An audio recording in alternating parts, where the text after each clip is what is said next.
Why is brake bleeding important after changing pads and rotors? Hey there, welcome back to another informative video. Today, we're going to discuss an important topic in automotive maintenance: brake bleeding after changing brake pads and rotors. If you're a DIY enthusiast or even a professional mechanic, it's crucial to understand why brake bleeding is necessary after these replacements. So, let's dive right in. What is brake bleeding? Before we discuss its importance, let's quickly go over what brake bleeding actually is. In a vehicle's braking system, there are hydraulic lines and components that carry brake fluid, which is essential for transmitting the force applied to the brake pedal to the brake calipers or wheel cylinders. Brake bleeding is the process of removing any air bubbles or contaminants that may have entered the system. The need for brake bleeding. 2.1 Maintaining brake performance. One of the primary reasons for brake bleeding after changing pads and rotors is to maintain brake performance.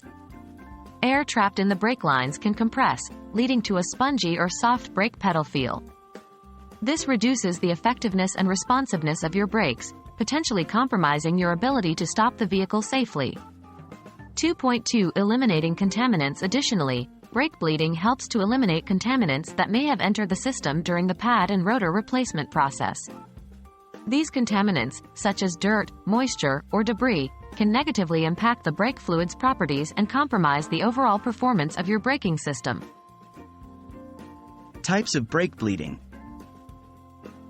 Now that we understand why brake bleeding is important, let's briefly touch upon the different methods of brake bleeding that are commonly used. 3.1 Traditional brake bleeding. The traditional method of brake bleeding involves having a helper pump the brake pedal while you open and close the bleeder valves on each brake caliper or wheel cylinder. This process is typically repeated multiple times until all the air bubbles are purged, and clean brake fluid flows out of the bleeder valves.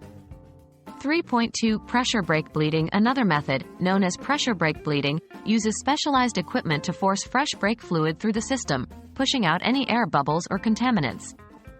This method is often more efficient and ensures a thorough flush of the entire braking system.